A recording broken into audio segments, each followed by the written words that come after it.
This is the Japanese lesson of the week. This week's lesson is Super Sugoi. Super Sugoi is actually something I came up with and has been my iconic catchphrase for the past 10 years. Super Sugoi. Super Sugoi. Super Sugoi. Super Sugoi. Since I'm celebrating 10 years of being a content creator this month, it makes perfect sense to talk about my most famous line. As we all know, sugoi means awesome, cool, amazing, or other similar words in Japanese. So when you feel like simply using sugoi is not enough to express how you feel in a certain moment, you can instead use super sugoi. But remember, if you get into a random encounter with a Japanese person, it is important to pronounce it like the Japanese would. And then you should say, Super sugoi. Arigato for attending my class, my students. And domo arigato gozaimashita for supporting me for the past 10 years. Also, be sure to request me on Cameo. Mata ne! This is the Japanese lesson of the week. This week's lesson is Sensei. It means teacher and can be used to describe your classroom teacher, Japanese martial art instructor, or even your doctor. So using sensei to describe me would be right. But there's something I need to address. I see a lot of gaijins not spelling sensei correctly. I've seen people call me sensei, which doesn't make any sense at all, because sensei means ex-wife. And last time I checked, I wasn't female, nor married to anyone. I also see sensei and sensai. These aren't even Japanese words. All of you need to start spelling Japanese words correctly from now on. I understand that a lot of you are Americans, and that your educational system is very baka, and they never taught you how to write or spell. But not spelling Japanese words correctly is disrespectful and racist. So make sure you do it right next time. Arigato for attending my class, my students, and be sure to request me on Cameo. Mata ne! This is the Japanese lesson of the week. This week's lesson is Ningen. Ningen is a very important Japanese word, and I would say an important word to humanity itself, as it's something all Ningen in the world can bond over, because Ningen means human, or humanity itself. But Ningen is more commonly used to refer to someone like you and me. I know a lot of you fellow Ningen out there wish that you were more Japanese, and that it is so unfair that you were not born in the sugoi glorious country of Japan. I know that feeling. The world can be a pretty baka place, but we should all find comfort in the fact that all of us watching are Ningen, and the Japanese are also Ningen, which means that all of us can bond and connect under the title of Ningen. Arigato for attending my class, my students, and be sure to request me on Cameo. Mata ne! This is the Japanese lesson of the week. This week's lesson is Shinto. Shinto is the one and true religion, and is the national religion of the glorious country of Japan that you should all be following. There's a lot of religions in the world, like Christianity, Islam, or Hinduism, and if you are part of those or any other religion, then I suggest that you convert to Shinto instead. As a Shintoist myself, I can confirm that the life of a Shintoist is super sugoi. It will get you closer to your spiritual self, and you will be able to ward off evil yokai with efficiency using Shinto techniques and jutsus.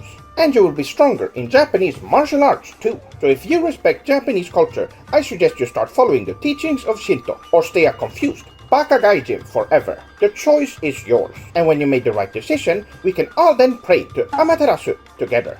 Arigato for attending my class, my students, and be sure to request me on Cameo. Mata ne! This is the Japanese lesson of the week. This week's lesson is Okasan and Otosan. Okasan is the common term used to refer to mothers in Japanese, and Otosan is used the same way but for fathers. Which reminds me, I have gotten a lot of messages from people calling me Otosan or Daddy. I am not your daddy. I am not your father, and I am not your Otosan. I do not have children, so it's impossible for me to be your daddy. I have no interest of having children before I move to the glorious country of Japan, because I would never let my children grow up in the foul criminal-ridden Western world.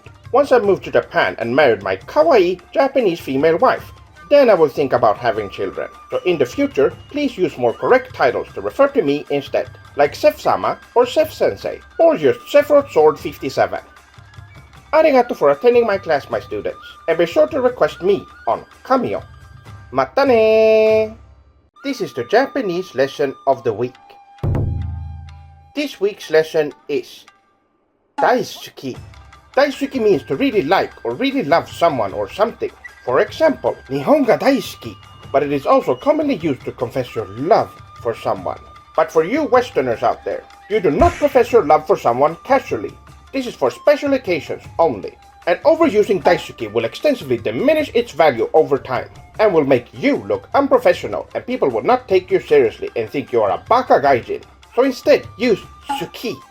Like for example, persona ga suki desu, which can be used more casually.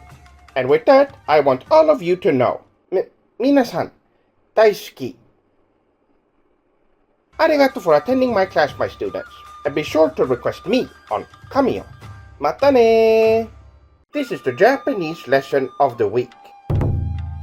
This week's lesson is Kagebunshi no Jutsu, the iconic signature jutsu of the orphan shinobi of the Konoha village, Uzumaki Naruto. This jutsu creates kagebunshin of yourself to distract or attack your enemies.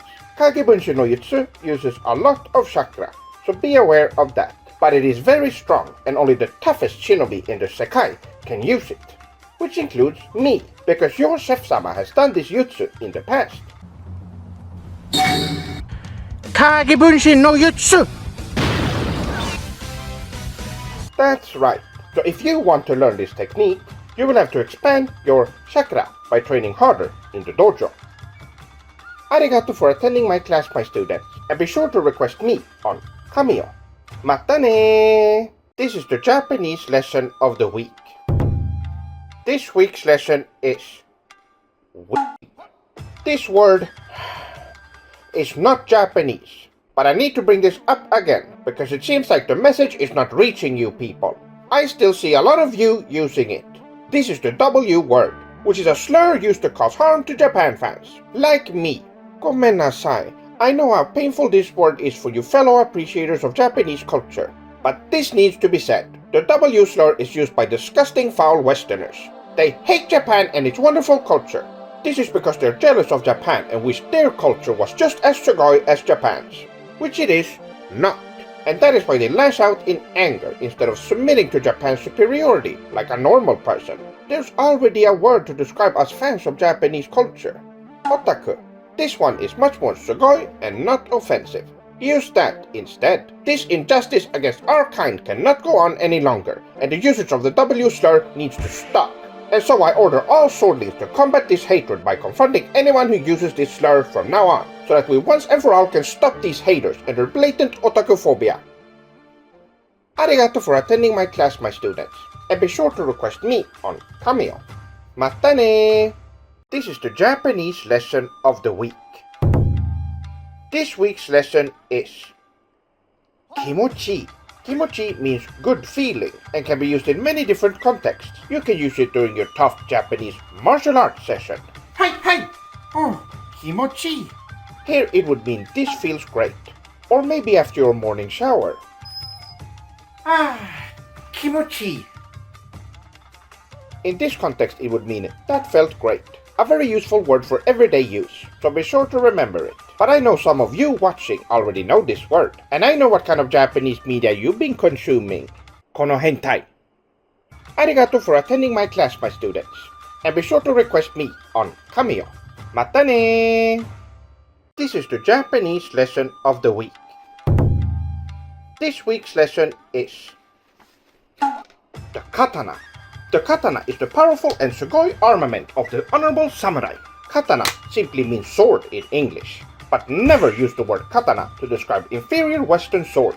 Use the word yoto instead, which means demon blade, very fitting, as they are like the evil and corrupt version of the glorious katana.